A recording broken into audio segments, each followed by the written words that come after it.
Revenge on my cheating fiance was bad, but the karma was brutal. Part 1. This happened to me about 1999-2000, when I was 19-20 years old. My friend told me that this was the juiciest revenge karma he's ever heard of, and that I should post it here. If you've ever been cheated on by someone you love, this is for you. Sorry in advance for the wall of text, but this is the emotionally eviscerating kind of revenge and karma, and for that reason I felt the details were important.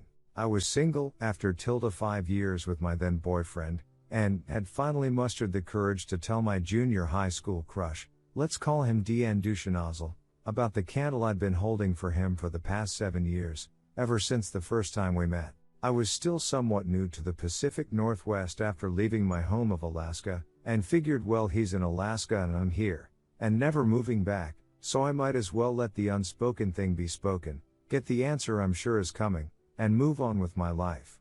I was pretty sure that once I laid down all the cards, he wouldn't have wanted to be friends with me anymore, or would have said something like, I am not into you that way.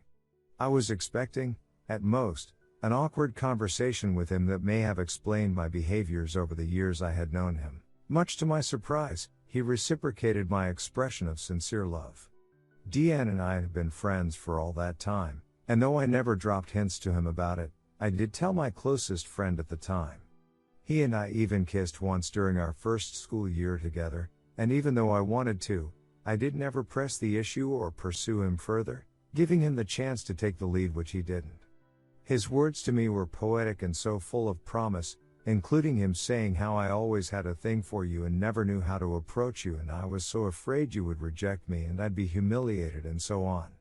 The same kind of stuff I had told him. 7 years later, having not the slightest clue that he was going to react that way at all, it made me question my decision about never moving back. I mean, never? After the phone call professing love for each other, that word never seemed so extreme. If I relaxed that decision, maybe I could have the opportunity for the relationship I had wanted for so long.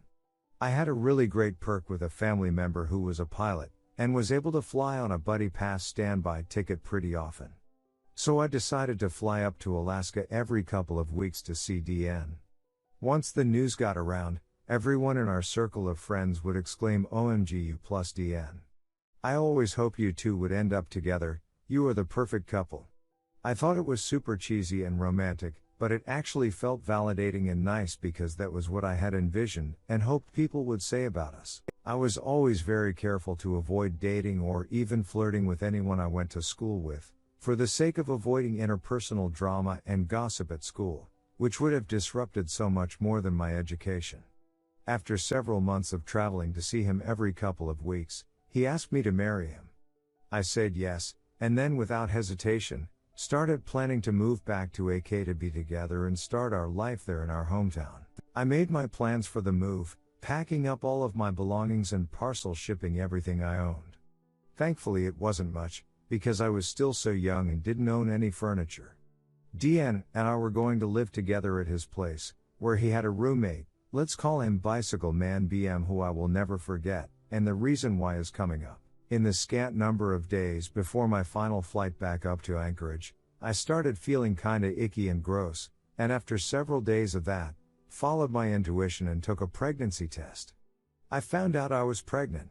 And I was so overjoyed that I called him one evening to tell him about it. There was already a party going on at his place.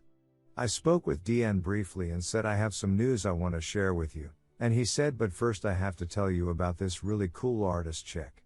And he told me about this girl who came to the party, let's call her Thought Yes, a terrible nickname used only because I am too lazy to think of a better acronym, and it made me laugh when it first occurred to me. I was irked by the way he was talking about her, and realized this is not the time for a big reveal. I think I said to DN something like, don't do anything you'll regret. He asked me to call him later on to tell him whatever the news was, so I said I would, and then I did. Hours later, whoever answered the phone said that DN was there, but couldn't come to the phone right now. I had this awful stomach-sinking feeling, because I already had an intuitive feeling about what was happening. DN never called me back that evening. I called him the next morning, no answer. I was heartbroken. That evening I finally got to talk with him and reminded him I have news, but he interrupted me to say I have to tell you something, and my stomach sinking feeling was now turning to nausea. He admitted that he cheated on me with thought, all while the time I was trying to reach him the night before. I hung up the phone on him and threw up. He didn't call me back to ask what my news was. I called him back later on to verbally upbraid him, and all he could do was ask for forgiveness and tell me that it was a mistake, and that he still wanted me to come there. I told him there was no chance that I would marry him after that. That was not a mistake, buddy, that was a choice. I said I would be up there to get my things and then I'd be gone for good. It took every ounce of my emotional strength to verbalize my thoughts without screaming. I miscarried the pregnancy that week. Add that onto the absolute devastation that this person I had longed for after all these years didn't actually intend on a committed relationship after proposing to me. And then I had to deal with the immense pain of losing my first pregnancy. And then to top that off, I had to fly up to Anchorage weeks before Christmas, to pick up all of the stuff I had already parcel shipped there, wait for it to arrive, with nowhere else to go but Deanne's home. I had to face him and be around him, after having my heart thoroughly crushed. I knew also that all of our mutual friends, and our families, would either learn the truth, or would be told lies if Deanne tried to save face about his mistake. I didn't know Deanne to be that kind of person, but then, I didn't know him to be a cheater, either, so, all bets were off when it came to an educated guess about what course of action he would take. So I got on the plane, flew up north to Alaska, and of course, Deanne didn't remember he told me the day before that he'd pick me up at the airport. Or, he didn't think it was worth it. Whatever it was the most awful feeling to be forgotten about, and left there stranded. Even more humiliating was when an elderly couple at the airport saw me waiting alone, picked up my lost girl vibe, and asked me if I was okay, and I lost my calm demeanor, broke down in tears at the airport. I shooed away the well-meaning couple because I couldn't keep my essay together long enough to be gracious about any help they could have offered. I finally got a cab and went out to his place. Banged on the door outside and waited until I couldn't feel my fingertips anymore, and the racket finally woke up BM, who let me inside. Deanne was in his room passed out on his bed. I went to the living room couch and waited. I didn't know exactly how to confront him, so I didn't. He already knew how I felt based on our phone call following his confession. I acted like I no longer cared about it, because the last thing I wanted to be seen as was a crazy ex. There was no way I was going to let his behavior and choices besmirch my reputation, so I acted cool and dispassionate as if it were all just a matter of fact end to a relationship. I kept to myself as much as possible. Deanne must have taken that as some sort of sign that we were just only friends, as if we never had a relationship, as if he had never asked me to marry him.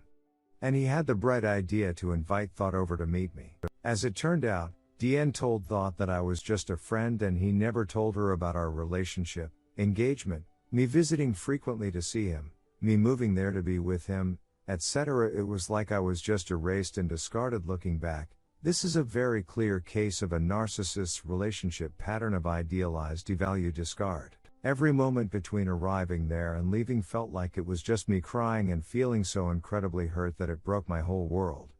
I had sacrificed my family, who had all moved to the Pacific Northwest by that point. I left my job, so that I could move back to Alaska and be with Deanne. I was so into the idea of a relationship with him, it didn't even feel like I had sacrificed for the sake of our relationship. But, I did. And it hit me that I sacrificed family and job who had never hurt me, at least not in the way Deanne had hurt me. I regretted leaving them to be with Deanne and his empty promise of love. When the news spread to our mutual friends and his family, no one could understand why Deanne and I were split up. While everyone understood why I was crying and upset, no one really knew what to do with the constant stream of tears. I maintained my composure as being the not crazy ex to the best of my ability. This all happened in front of people who knew both of us for years. They were dumbfounded about Thought and what she was doing with Deanne. They put the puzzle pieces together themselves. I kept my mouth shut and only stated facts when I was asked. Yes, Deanne would rather be with her. So he is with her. I'm here waiting for my things to arrive so that I can ship them back, and then I'm getting on the next flight out of here. One day out of the total 2 weeks I was there, BM, remember? came out of his room and saw me in my silent waterfall of tears, and just said to me, "Deanne is a total ashole. If I were you, I would be crying too." For some reason that made me feel better about the whole thing. BM was a muscly badass to a young woman like me, and for him to say that made me feel like the world wasn't such a cruel place after all. I still had not told anyone about the pregnancy, or the loss, because even though I was grieving and in pain, if I mentioned any of that, I knew that I would be treated like a crazy ex who was making up stories to make him feel worse or make it all about poor me, and I just didn't need any more BLLS on top of that. I suffered in silence and perfected the art of crying without making a sound so that I wouldn't draw anyone else's attention to my grief. Over those 2 weeks, Deanne invited thought over frequently. He probably thought it was no big deal to me. He was not thinking about me or how his behavior was affecting me. I was in a state of shock. I never thought he would treat me like that, after I had known him for so long and had never seen him behave in that way. I stayed on the couch while the two of them had their fun in Deanne's room. Within earshot. A move that is such an ashole thing to do that I am still surprised it didn't instantly place his likeness in the dictionary under the definition of sociopath. I didn't have the energy to confront Deanne or to argue as to why doing something like that was cruel and heartless. If he didn't know that already, me telling him wasn't going to teach him the basics of empathy. I was so angry at him that I wanted to hurt him even worse than he had done to me. Before I left, I concocted a plan to poison his new relationship with thought. This is where the revenge plot comes into play. I am bisexual, and I knew that thought was at least flexible in that regard, and obviously she was willing to move fast with someone. So, at yet another party night, a seemingly regular occurrence at that house, I got thought all to myself before she got drunk, for long enough to seduce her. I shut both of us in Deanne's room. Meanwhile, everyone else was getting too drunk to get that anything could have been happening in there. Deanne was occupied with the guests and may not have noticed we were missing. After we were finished, I told her why I was there, and told her about my history with Deanne. With an icy and dispassionate apathy that illustrated how much Deanne was dead to me, I told her, if he cares about me enough to propose to me, and then do what he did with you, after I've known him for years, just imagine what he'll do to you. Suddenly she understood why I had been so somber when I was introduced to her. She had no idea that I was anything more than an innocent friend of Deanne's. She didn't know why I was there in Alaska, or why I was waiting for boxes. She didn't know anything. She felt profoundly guilty and regretful, despite the fact that she didn't know any better. She had been deceived, and I had been too gracious to lose my cool or cause a scene at a house party or in front of anyone else, as would have been expected. When I was in private with her, I told her everything, including how I had pined after him since I was 12 years old because my adolescent hormones didn't know better. Deanne walked in on us and must have assumed that nothing was wrong, only because nothing violent or terrible was happening in the moment. That was either hubris, or drunkenness, on his part. There was no confrontation, again. The party went on, and Thought left. The next day, Deanne asked me what I was doing with Thought. I said to him she was an easy piece of ass, and I'm not surprised you were able to get busy with her the same day you met her. I just happened to do the same thing you did. ETA, I didn't see her that way. I said that to her because it was the most emasculating thing I could think of. The look on his face seemed to suggest that his DCK had shriveled and inverted into his body. He looked more mortified than I've ever seen him. I still played my poker face. He didn't know what to say after that, so he said nothing and changed the subject. I made him feel just as small and insignificant as he had made me feel. Mission accomplished, or so I thought. There's more. I got my belongings finally, and shipped them all straight back to where they came from. I got myself on another flight out of there a day or so later, didn't ever see Thought again. I didn't hear from Deanne again for the next 5 years. 5 years later, I was married, and had just learned that week that I was pregnant with my first child. I got an email from Deanne. He tracked me down through social media back in 2005. He said that he wanted to catch up with me, and so I obliged him with a phone call, thinking I was gonna gloat about being married and having a kid or some shit. Deanne told me all about all the karma that went down after I left. Said you didn't go crazy while you were here. But whatever you did planted a seed that grew into something that destroyed my life. He didn't say that word for word, but close to it. I think he used the word cancer in there somewhere. Perhaps my intentions to avenge my dead fetus invited my guardian angel's demons may be more likely to intercede in the situation. Story to be continued.